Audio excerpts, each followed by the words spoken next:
En 1405, casi un siglo antes de que Colón descubriera América, una de las flotas más grandes de todos los tiempos salió de su base portuaria. Al mando estaba el almirante Shen He. Su flota era más grande y poderosa que todas las flotas de Europa juntas. Siguiendo órdenes del emperador de China, el todopoderoso soberano de su tiempo, la armada navegó alrededor de medio mundo. Mucho antes de que los barcos europeos se hicieran a la mar para explorar los océanos, China había comenzado una de las mayores aventuras navales de todos los tiempos. La flota navegó por el Pacífico, el Océano Índico y el Mar de Arabia, y hasta la costa este de África. ¿Cuáles eran las tareas de los marineros? ¿Qué tamaño tenían los barcos? ¿Cómo gobernaban aquellos gigantes del mar?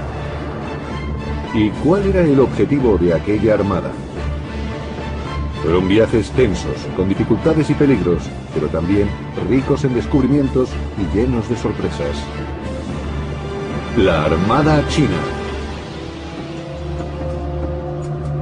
Actualmente, después de casi 6 siglos de aislamiento, China mira otra vez hacia adelante. Además, los chinos analizan su pasado desde una nueva perspectiva. La gigantesca flota que desplegó velas en 1405 es una prueba de que China ya era una gran nación en esos tiempos. Los investigadores estudian los archivos. ¿Qué es lo que sabemos de la flota?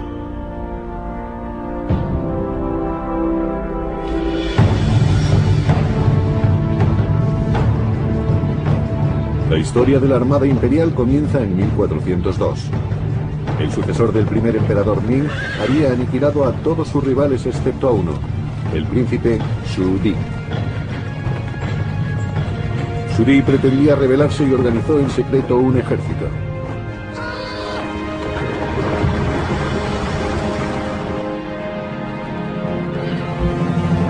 La guerra civil estalló. El 13 de julio de 1402, los rebeldes conquistaron el Palacio Imperial de Nankín, dejándolo en ruinas.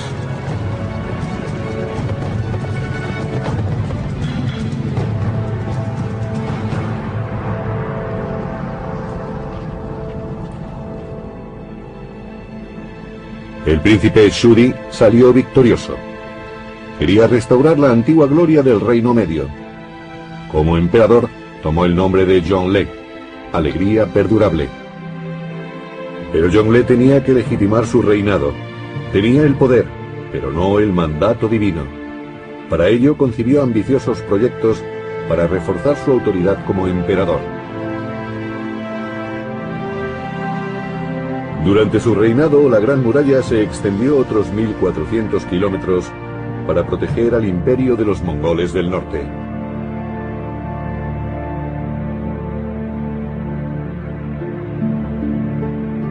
El emperador trasladó la capital a Beijing y construyó un gigantesco complejo palaciego, la Ciudad Prohibida. Ordenó por decreto que se recopilara todo el saber acumulado en el Imperio Chino. Miles de expertos trabajaron en una enciclopedia de 11.000 volúmenes, uno de los más grandes compendios del saber de todos los tiempos. Pero Zhongle también quería añadir nuevos conocimientos. En 1403 ordenó que se iniciase un proyecto único en la historia de China, la construcción de una gran flota de alta mar. A comienzos del siglo XV, el reto técnico era inmenso. La flota iba a tener cientos de barcos que ampliarían el conocimiento del mundo por parte de China. El emperador encargó el proyecto al eunuco Shen He, conocido como el Gran Eunuco. El comandante Shen He fue el primer eunuco en detentar un alto cargo. Durante la guerra civil, fue un fiel aliado del emperador. Pero ¿cómo iba a construir una armada tan enorme?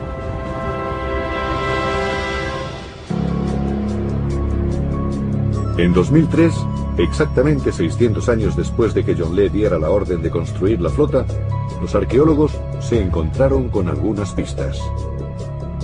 En el límite de la ciudad de Longjiang, cerca de la moderna Nanjing, observaron unas albercas de agua estancada de unos 400 metros de longitud. ¿Para qué eran esos estanques? Para averiguarlo, excavaron en ese lugar. Trabajamos en este proyecto desde agosto de 2003 hasta julio de 2004. Duró más o menos un año. Primero bombeamos el agua y los sedimentos. Después limpiamos el lecho de la laguna. Cuando el lecho de la laguna estuvo limpio, encontramos 34 estructuras básicas de madera.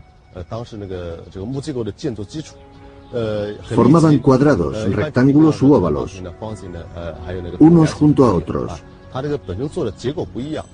Todas parecían diferentes. 34 de ellas estaban dispuestas de este a oeste. Cuando las vimos por primera vez no sabíamos qué clase de restos eran. Ahora sabemos que eran plataformas para construir barcos. Los restos de un dique seco. En China había habido diques secos desde el año 1070. En Europa no aparecieron hasta 1495, e incluso entonces la idea tardó siglos en arraigar. Estos astilleros eran inmensos, demasiado grandes para construir barcos normales. Los arqueólogos están seguros de que los astilleros fueron construidos para realizar un gran proyecto como la construcción de una armada. Las herramientas encontradas durante la excavación dan una idea de los métodos utilizados en la época para construir barcos. Las herramientas de cada oficio concreto aparecieron juntas. Había 4 talleres diferentes. El trabajo era muy especializado y estaba bien organizado. Unas marcas especiales, grabadas en las herramientas, indicaban que estas eran propiedad imperial. Hace 600 años, estos astilleros eran la obra de mayor envergadura en China después de la Gran Muralla. Trabajó gente de toda China. La obra dio empleo a más de 20.000 personas. Shen He tenía a su disposición todos los conocimientos científicos y técnicos de su tiempo, pero debía tener preparados los primeros 60 juncos en un tiempo récord, en solo 2 años. Y el emperador los quería mucho más grandes que los barcos normales que surcaban los océanos. Por eso Shen He desarrolló un nuevo tipo de embarcación. Combinaba el casco de fondo plano del junco para aguas poco profundas con la mayor capacidad de un navío transoceánico. Para mares tempestuosos tenía una segunda quilla. ¿Cómo se construían estos barcos en el dique seco? Las plataformas nos dicen cómo fueron construidos los barcos. Por el trazado este-oeste de las plataformas, podemos afirmar que los barcos fueron construidos de este a oeste, y no de sur a norte, como dijeron algunos expertos. Si los barcos se construyeron de este a oeste, eso significa que este estanque de 400 metros podría haber dado cabida a barcos de ese tamaño. Las fuentes históricas hablan de juncos de más de 120 metros de longitud. Un verdadero reto para los constructores porque los barcos también tenían que maniobrar fácilmente y tener estabilidad. Los juncos de madera no son tan robustos como los barcos de acero. Exagera las fuentes. ¿Puede tener un junco 120 metros de longitud? ¿Puede un navío semejante a resistir una tormenta en el océano? Un hallazgo realizado en la provincia de Fujian responde a estas preguntas. Alrededor de 1970, unos obreros encontraron el casco de un junco del siglo XIII. Sus restos mostraban que en China, las técnicas para la construcción de embarcaciones ya estaban muy desarrolladas 200 años antes de que se construyera la armada. El gran barco de madera desenterrado en Xuanzhou se construyó durante la dinastía Song. Los barcos de ese diseño navegaban por vías fluviales. Pero el barco de Xuanzhou era para navegar por el océano. Sus compartimentos fueron construidos con ese fin. La embarcación de Quanzhou tenía un fondo muy plano. Teniendo la proa cuadrada y 24 metros de longitud, cabía suponer que sería estrecho, pero tenía 10 metros de anchura, con mamparos de madera que hacían de estabilizadores. Los mamparos también proporcionaban al barco compartimentos estancos, una característica muy avanzada que mejora la estabilidad, especialmente en los barcos de fondo plano, y minimiza el riesgo de la entrada de agua si se perfora el casco. En el siglo XIII los chinos ya utilizaban técnicas de construcción de barcos que podrían ser homologables a estándares modernos. La idea de los compartimentos estancos surgió del bambú, la fibra natural más estable del mundo. El casco del barco reproducía la estructura de un tallo de bambú. El objetivo era que no pudiera hundirse. En Europa la técnica de los mamparos no fue utilizada hasta el siglo XIX.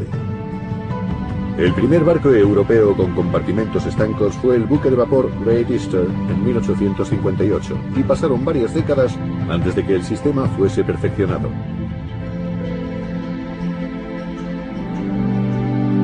Los navíos chinos fueron 500 años por delante de nosotros, dijo un experto francés a principios del siglo XX. Hoy sería impensable construir un barco sin compartimentos estancos. En China, en los días de la Armada Imperial, era una práctica habitual. Se acarreó la madera de todas partes del país. Bosques enteros fueron talados para construir uno solo de aquellos barcos. ¿Cuál era el tamaño de los barcos? Las fuentes históricas dicen que algunos de ellos, los barcos tesoro, medían más de 120 metros de largo y tenían 9 mástiles. Eso les convertiría en los barcos de madera más grandes de todos los tiempos. Los arqueólogos buscaron pruebas del tamaño de los barcos tesoro en los diques secos de Longjiang.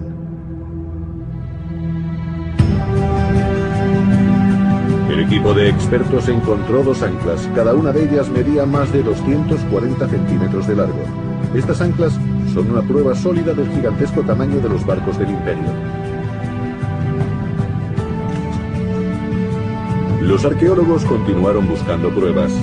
Finalmente encontraron 2 enormes timones en el fango.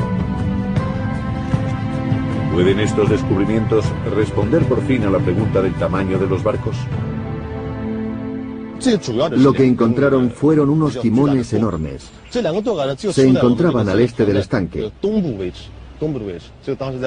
Cuando retiramos los sedimentos, los timones quedaron al descubierto. Uno de los timones medía 10 metros de largo, el otro 11. Algunos expertos los analizaron después. Dijeron creer que no eran para barcos normales, sino para grandes transatlánticos. Con ayuda de este timón, los científicos pudieron finalmente comprobar las medidas citadas por las antiguas fuentes. El resultado fue 444 chi, equivalentes a unos 135 metros. El número 444 era de buen augurio, pues los chinos consideran el 4 como un número divino. Simboliza la Tierra. El tamaño del timón es la prueba de lo grandes que eran los barcos. Además, los barcos tesoro tenían 5 cubiertas. Para que unos barcos de tal altura pudieran flotar con cierta estabilidad, tenían que ser especialmente largos y anchos.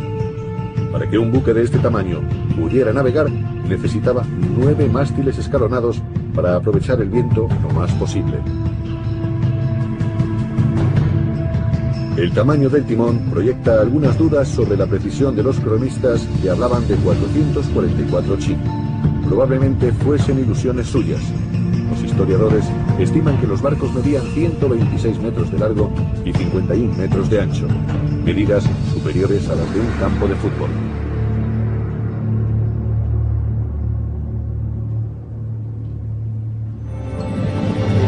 Construir unos barcos tan enormes requería una gran inversión en mano de obra y materiales. Barcos de este tamaño no se construyeron en Europa hasta finales del siglo XIX y no eran de madera, sino de acero.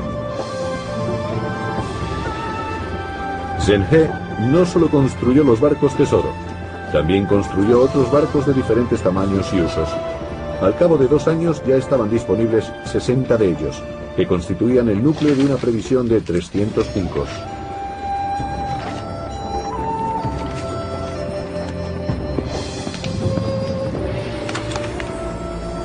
Una vez terminados, los barcos tenían que ser botados.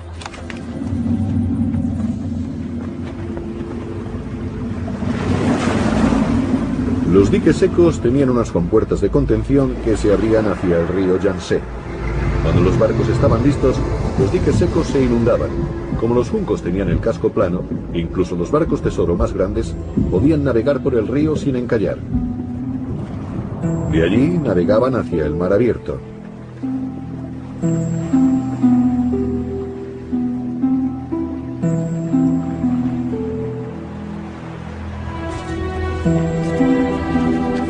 Había terminado la primera parte de la tarea de Shen He. Ahora podía empezar su verdadera misión, en la que el confidente del emperador había sido nombrado como comandante de la flota. Todo un equipo de expertos subió con él a bordo.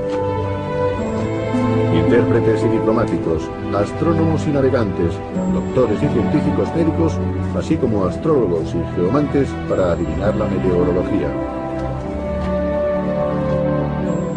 Shen He no era solo un almirante, era también el representante político y económico de la dinastía Ming. La flota se reunió en el puerto de Taiping. Eran más de 60 buques dispuestos a explorar los océanos del mundo. En total, Shen He realizó 7 viajes. Cada expedición duró 2 años. Los viajes se hacían en nombre del Estado y demostraban la confianza que China tenía en su cultura. El contraste con las expediciones europeas, el emperador no pretendía colonizar ni conquistar. Creía que la superioridad de la civilización china les abriría todas las puertas. Al tercer año del reinado de Zhongle, la armada zarpó hacia una de las aventuras marítimas más grandes de la historia de China. Levaron anclas en el otoño de 1405. Cada ancla pesaba 1/4 de tonelada. Las cuerdas de las anclas estaban hechas de fibra de bambú retorcida que endurecían metiéndolas en agua hirviendo. Shen He era de origen musulmán, una razón más para ponerle al mando, pues la expedición planeaba estrechar lazos con países de esta religión. 28.000 marineros tripulaban los juncos. Eran necesarios varios hombres para izar las pesadas velas que pivotaban alrededor del mástil para poder utilizar el viento de cualquier dirección. Los barcos europeos con aparejo en cruz iban más rápidos solo cuando el viento soplaba directamente de popa. Los gigantes del mar eran difíciles de manejar. Desplazaban 3.000 toneladas, 25 veces más que los barcos de Vasco de Gama, o 30 veces más que los barcos con los que Colón descubrió América.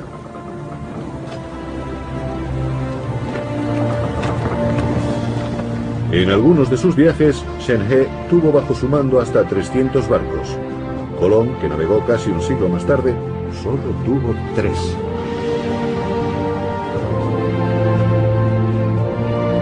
La armada era el orgullo del Reino Medio. En términos de tamaño y magnificencia, aún sigue siendo incomparable. En los albores del siglo XV, eclipsó a los barcos europeos de entonces e incluso los que se construyeron siglos más tarde. Pero, ¿cómo gobernaban estas grandes embarcaciones? Antes de que la flota se hiciese a la mar, se recopiló todo el saber geográfico de China. Comerciantes y mercaderes de todo el mundo aportaron sus conocimientos y los expertos reunieron una exhaustiva colección de cartas de navegación. Además de la brújula que China había perfeccionado en el siglo XI, las cartas facilitaron la navegación de la flota por aguas extranjeras. Pero las cartas chinas eran diferentes a los mapas modernos que tienen el norte arriba. Dibujaban el mundo como una serie de vías y rutas marinas, identificables por unos iconos determinados que les servían de referencia. Era un sistema muy simple. Los mapas guiaban a los marineros por medio de estos dibujos. Lugares característicos, como la isla de los 5 tigres, eran puntos de orientación para un cambio de rumbo. Si se superpone la orientación norte-sur de un mapa moderno a una de aquellas antiguas cartas de navegación, es obvio que los puntos de la brújula no tienen nada que ver con ellas. Habitualmente los navegantes buscan puntos de referencia.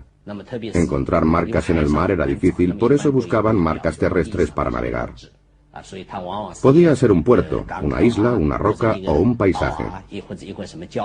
En aquel tiempo no sabían mucho sobre longitudes y latitudes, ni podían medirlas tan fácilmente como lo hacemos nosotros ahora.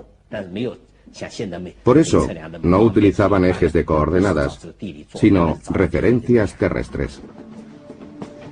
Pero en alta mar no hay referencias terrestres. Para resolver este problema, los mapas contenían otras instrucciones. Indicaban la velocidad de navegación requerida y los tiempos en que se debía cambiar el rumbo. El barco solo tenía que guiarse por la carta y cambiar el rumbo siempre y cuando se hubiesen mantenido el tiempo y la velocidad indicada.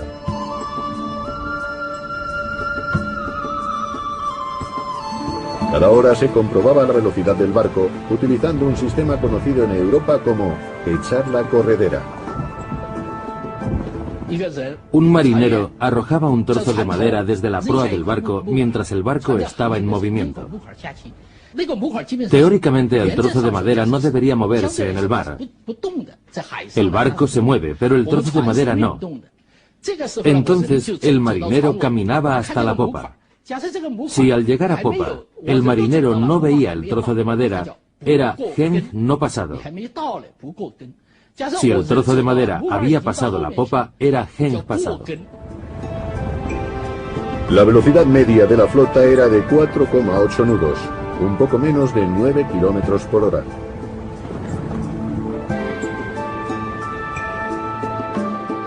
Su primer destino fue el sureste de Asia. Los chinos querían asegurar el estrecho de Malaca. Era la puerta de entrada al Océano Índico, la puerta hacia el oeste. Entonces, como ahora, los piratas merodeaban por aquel estratégico lugar, saqueaban los barcos mercantes y controlaban el paso del Océano Índico. Su buen conocimiento de la zona dificultaba que los chinos pudiesen capturarlos. ¿Estaba la artillería de la flota especialmente preparada para enfrentarse a los piratas? Para el combate en el mar, los chinos utilizaban armas de fuego y cohetes explosivos que tenían un alcance mayor que las municiones pesadas. Su objetivo era incendiar las velas enemigas. Los buques de guerra contaban con barcos patrulleros más pequeños y juncos de 5 mástiles. Estos se utilizaban también en la lucha contra los piratas. Viendo la superioridad de la artillería china, el jefe pirata Chen Suji comunicó su rendición. Estaba tendiendo una trampa, pero Shen He, prevenido, dio la vuelta a la situación y preparó su propio ataque. Se dice que en la batalla resultante murieron 5.000 piratas, ardieron 10 de sus barcos y fueron capturados otros 7. Pero el jefe pirata no fue capturado hasta varias semanas después. Hay un documento que da fe de su destino. En el 4º año del emperador, Chen Zuyi fue llevado a Nankín. Allí se dio la orden de que fuera decapitado públicamente. Quien controlaba aquel estrecho pasaje marítimo, controlaba el paso al Océano Índico. Una vez vencidos los piratas, Shen He pudo establecer una base en el estrecho de Malaca. Consolidó su posición en aquel punto estratégico y se garantizó los suministros en futuros viajes. Pronto estableció lazos de amistad con el rey de Malaca. Aún existen pruebas que demuestran la presencia de Shen He allí. Se dice que su campamento estuvo en un lugar llamado Sanbao. Este es el llamado Monte Sanbao. Es la mayor montaña cementerio fuera de China. Hay 12.500 tumbas en las laderas de esta montaña. Se dice que durante la dinastía Min, cuando Zheng viajó al mundo occidental, él y su tripulación acamparon en esta montaña. En los siglos siguientes, la influencia china fue creciendo en la parte sur del archipiélago malayo.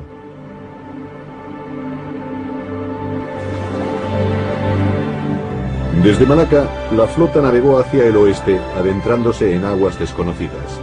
Por primera vez en su viaje, los marineros no vieron tierra durante semanas. ¿Cómo se aprovisionaban los barcos en alta mar? Tenían alimentos frescos cuando zarpaban, pero sin medios para conservarlos, no era posible mantener por mucho tiempo una dieta equilibrada. Las verduras solo duraban un tiempo limitado y tampoco había sitio para un gran cargamento de agua. Los chinos encontraron una solución: barcos de suministro. La armada tenía sus propios tanques de agua. Contenían agua suficiente para el consumo de un mes. Cargueros especiales de ganado proporcionaban carne fresca. La flota se autoabastecía.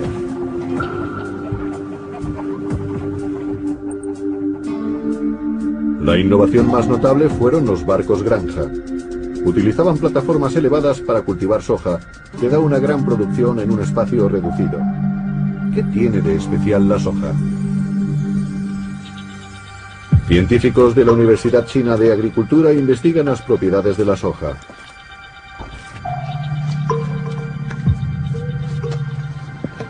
En la Edad Media, una de las principales causas de muerte entre los marineros era la falta de vitamina C que ocasionaba el escorbuto.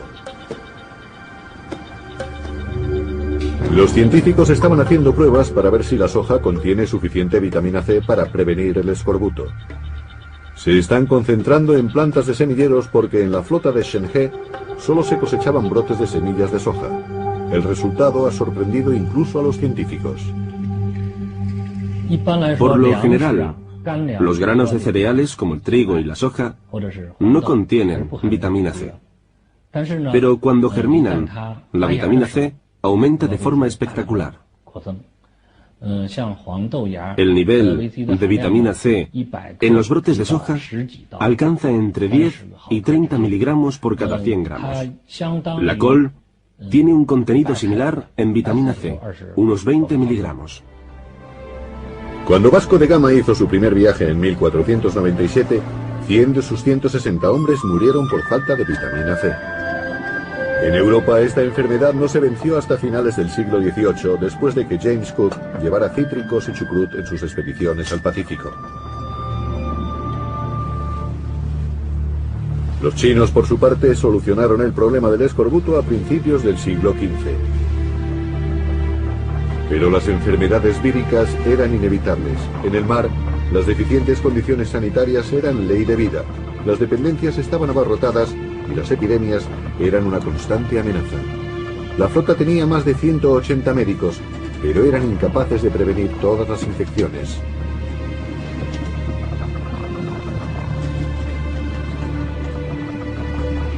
Shenhe tuvo que dar una orden. Los miembros enfermos de la tripulación no deben morir a bordo. Los moribundos serán envueltos en una manta y arrojados al mar. La regla no siempre se cumplía al pie de la letra. Si la enfermedad infecciosa no parecía mortal y la flota se encontraba cerca de la costa, los marineros enfermos eran llevados a tierra, se les daban alimentos y se les abandonaba a su suerte.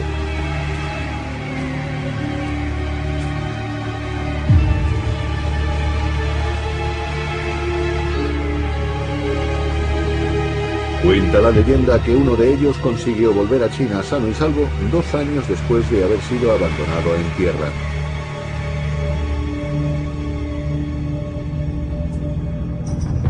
Cada una de las 7 expediciones de Shenhe duró 2 años y en todas ellas navegó por la zona del Océano Índico. En el mar de Arabia, la flota hizo escala en los puertos de Hormuz, Adén y Mombasa. Aquellas expediciones marcaron la entrada de China en el escenario mundial como potencia marítima. ¿Cuál era exactamente la misión de la flota? Una de sus tareas más importantes era establecer contactos y crear vínculos políticos. Para ello, los barcos tesoro eran la avanzadilla diplomática del Trono del Dragón. La lujosa suite del almirante servía para celebrar recepciones en honor de gobernantes extranjeros y de sus enviados. En esas ocasiones se combinaba las relaciones diplomáticas con el intercambio comercial.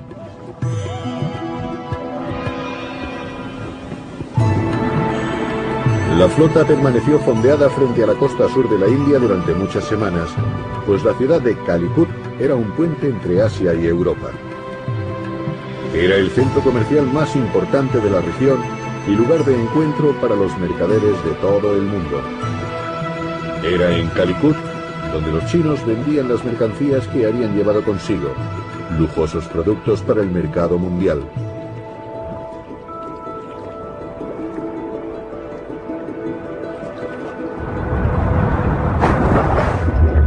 Nunca se han encontrado barcos tesoro hundidos, pero el mar conserva algunas pistas de lo que exportaban los chinos. Frente a las costas de Vietnam, arqueólogos submarinos encontraron los restos de un mercante chino. La mercancía que transportaba era porcelana. Se pretendía que la flota potenciara el comercio de productos como la porcelana. Los productos frágiles eran difíciles de transportar por tierra.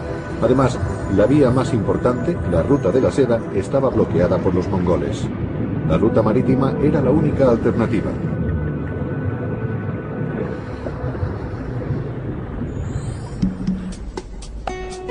Porcelana, el oro blanco chino. En el siglo XV ya era uno de los artículos de consumo más apreciados del mundo, pues en la era Ming se trabajó con la verdadera porcelana. En la actualidad, los jarrones Ming valen una fortuna, se compran y venden como obras de arte. La flota necesitaba una gran cantidad de porcelana. La producción en los talleres imperiales se multiplicó por 50 con los viajes de la flota. Al poco tiempo, la cerámica ya solo se producía para la exportación.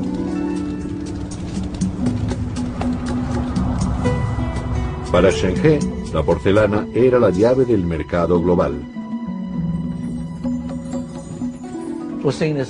En aquellos días se comerciaba mediante el intercambio o se compraban mercancías con monedas antiguas de cobre, pero el intercambio era más popular.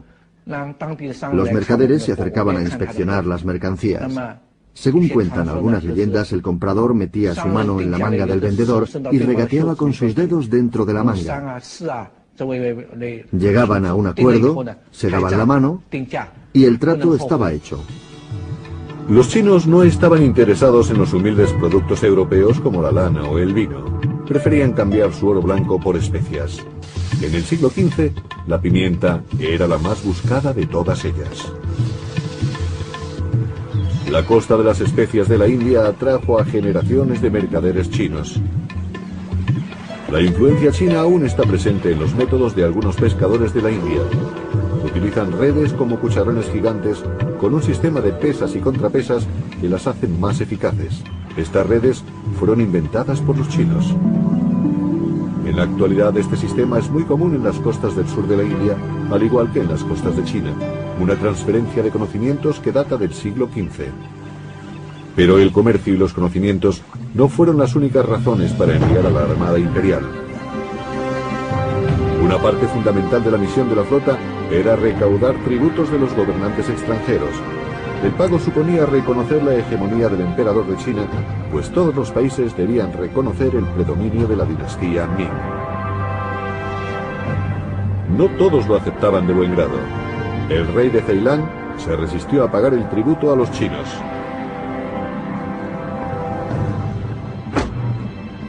Shen He no siempre era un pacífico embajador. Estaba dispuesto a conseguir por la fuerza las exigencias de China.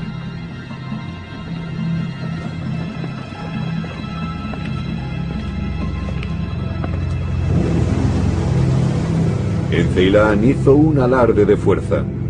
Desembarcó tropas y declaró la guerra. Fue la única batalla terrestre importante que el ejército imperial libró fuera de China. Sin embargo, China se convirtió en una potencia que había que tener en cuenta. Su flota era una amenaza para cualquier país que se negara a reconocer su dominio. Por lo general, la mera aparición de la flota era suficiente para garantizar que las demandas chinas fuesen satisfechas. En Ceilán, el osado rey fue sustituido por un rival cooperante que pagaba los tributos.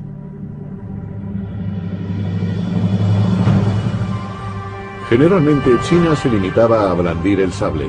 El Reino Medio prefería no conquistar por la fuerza, le servía con mostrar la bandera.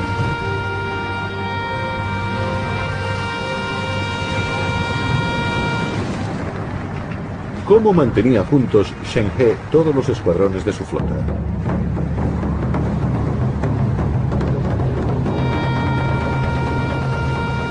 Se empleaban señales sonoras y un sistema de signos con banderas para comunicarse entre los barcos. Para distancias más largas, utilizaban palomas mensajeras.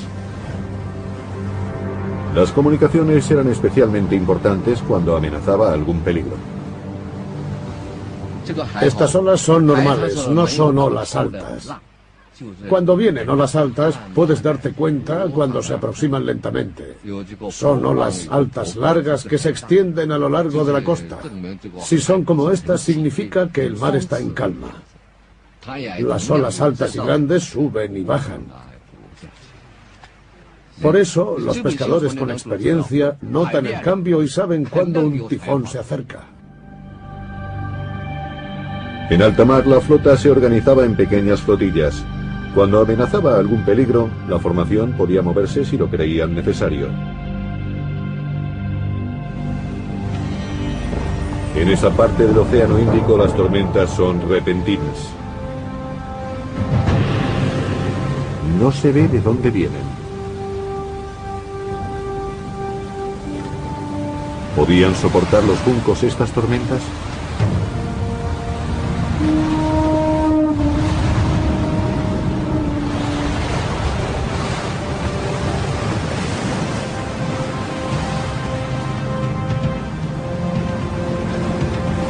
La tripulación tenía que reaccionar con rapidez.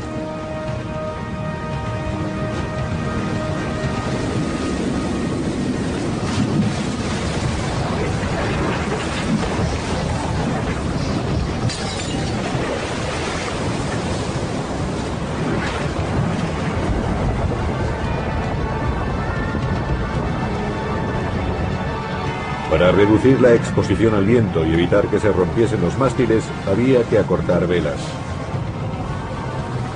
Pero cuando el tifón era realmente fuerte, esto no bastaba para evitar que el barco zozobase.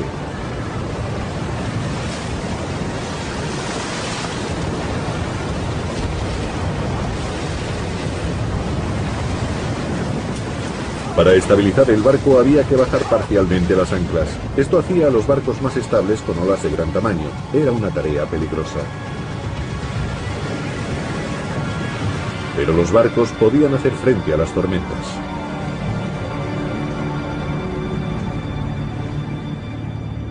La flota llegó al puerto de Ormuz, en el Golfo Pérsico. Y no solo a Ormuz, visitó 3 veces Adén, en Yemen. Allí los chinos estaban menos interesados en recaudar tributos, preferían ampliar sus conocimientos sobre los viajes por el Océano Índico. También allí comerciaron. Un documento árabe da fe de la visita de la flota. Según este informe, Shenhe y 3 acompañantes fueron recibidos por el rey del Yemen. ¿Por qué estaban los chinos interesados en Arabia? En Dhofar, Omán en la actualidad, había incienso. Se sangraba de los árboles boswellia, haciendo cortes en la corteza y dejando que la resina que rezumaba se endureciese. El incienso al quemarse produce un aroma dulce. En la China del siglo XV había un gran mercado para el incienso, que se utilizaba en ceremonias religiosas y en medicina. El incienso es todavía hoy un componente básico en la medicina china tradicional por sus propiedades antiinflamatorias. Los textos médicos fueron revisados y los tratamientos árabes fueron incorporados a la medicina china.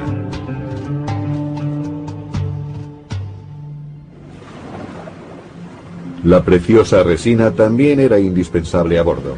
Un guardián del incienso se ocupaba de quemar pebeteros día y noche. La quema constante del incienso dividía el día en 10 turnos de guardia.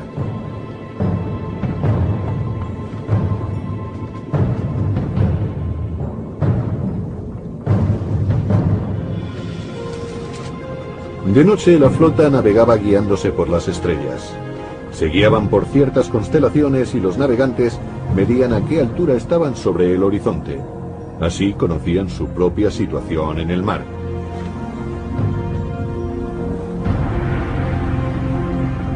Los navegantes comparaban los resultados con las cartas del cielo nocturno. Cartas estelares como estas mostraban la ruta de Ceilán a Sumatra.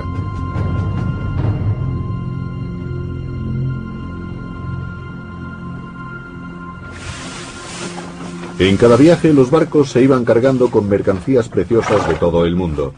La flota tenía incluso barcos para transportar caballos. El ejército chino criaba caballos, sobre todo caballos árabes de pura sangre, caballos de gran fortaleza. Los usaban para defender las fronteras del norte de China contra los mongoles, que llegaban en caballos ágiles pero más pequeños. Desde Arabia y Persia, la flota hizo 3 expediciones a África, a lo que hoy es Somalia, Kenia y Tanzania. Su puerto de escala más meridional fue el de Mombasa.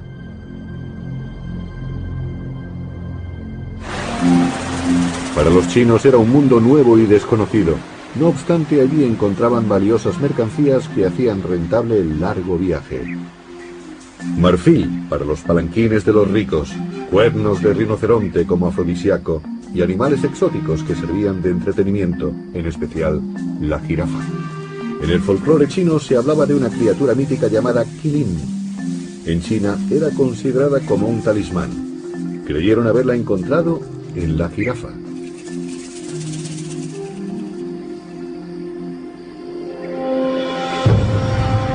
En conjunto la flota cumplió con éxito su misión. Cada nuevo viaje aportaba nuevas conexiones comerciales y nuevos productos. Shen He tejió una red internacional de relaciones diplomáticas. No se trataba de celo misionero. Para él y para sus coetáneos, la fe era una decisión personal de cada individuo. Sus sucesores europeos lo vieron de un modo diferente. Si se suman los kilómetros de todas las expediciones, los navegantes recorrieron cerca de 50.000 kilómetros. Los marineros constituían una muestra representativa de la sociedad china en la era Ming. Para reparar cualquier daño en el mar, había constructores de barcos, también herreros, obreros, artesanos y comerciantes. Todos formaban parte de la misión para extender el poder de China por el mundo. No fueron las colonias, sino el cobro de tributos lo que hizo de China la mayor potencia del sureste asiático. Después de cada viaje, enviados extranjeros viajaban a Beijing con regalos preciosos y animales exóticos. En 1421, la llegada de la flota coincidió con la inauguración del nuevo Palacio Imperial de Beijing. El día de Año Nuevo, la nueva capital estaba repleta de gentes de todos los rincones de China que habían venido a homenajear al emperador. Más de 1 millar de mensajeros de 30 países trajeron regalos. No solo venían del este de Asia, también había persas, árabes y africanos.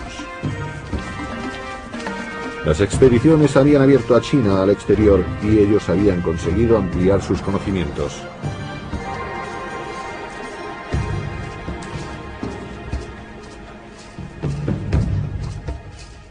Uno de los presentes fue una jirafa.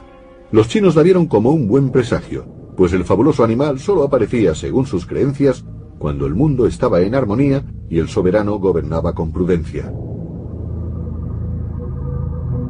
Pero no todos pensaban que Zhongle era prudente. La corte imperial estaba dividida en 2 bandos. Hacia el final de su reinado, las críticas a sus proyectos aumentaban a su alrededor.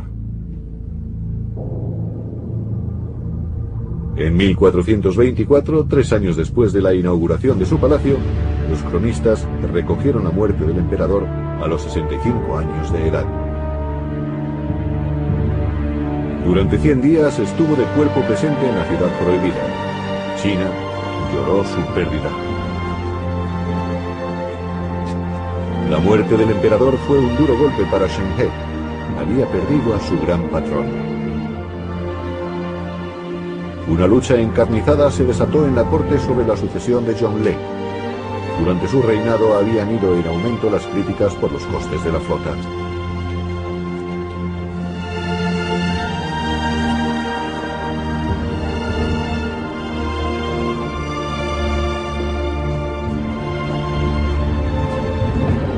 El cambio en el poder afectaría a algo más que al futuro de Shen He. El futuro de la flota china también dependía de quién reinase.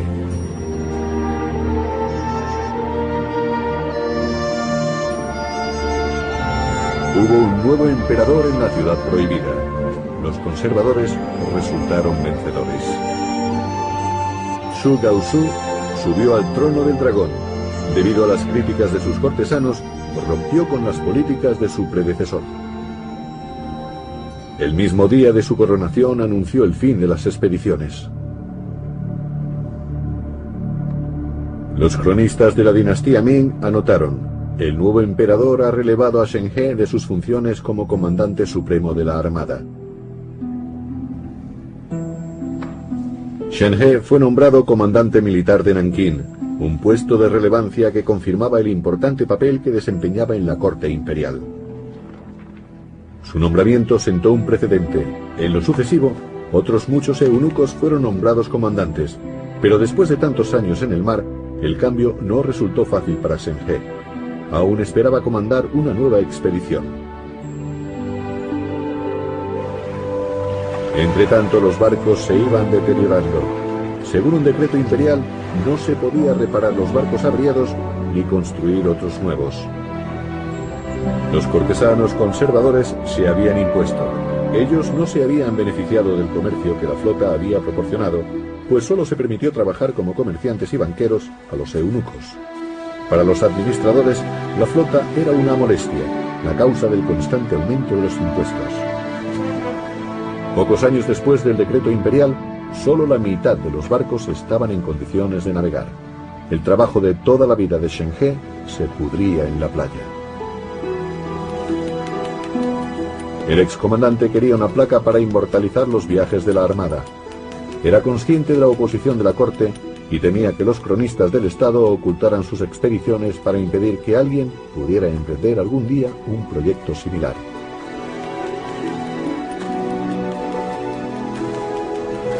Oficialmente la placa era para dar las gracias a Tianfei, la diosa del mar que había protegido a Shen He y a sus marineros. Pero para Shen He era también una oportunidad de dejar constancia de sus expediciones para la posteridad.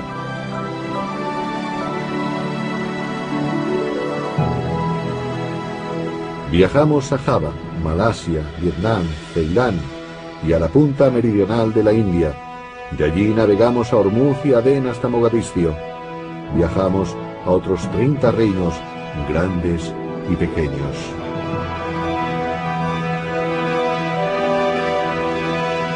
El reinado del nuevo emperador no duró mucho. Le sucedió un nieto de Zhongle, Zhu Shangji. Este quiso continuar las grandes realizaciones de su abuelo, pero tuvo que esperar. Seguía siendo enconada la lucha entre los bandos a favor y en contra de la flota.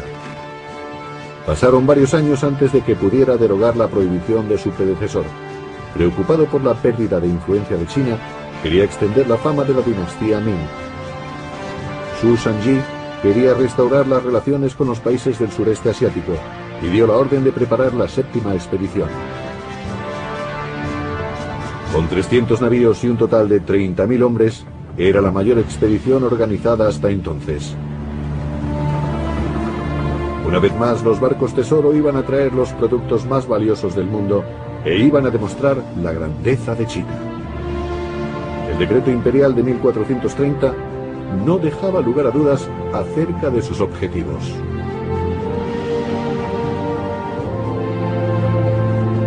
Todo debe empezar de nuevo desde el principio.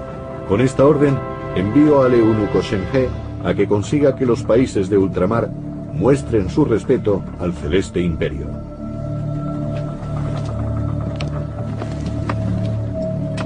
Shen He debía recuperar las antiguas relaciones diplomáticas y comerciales. Solo él tenía los años y la experiencia necesarios para conseguirlo.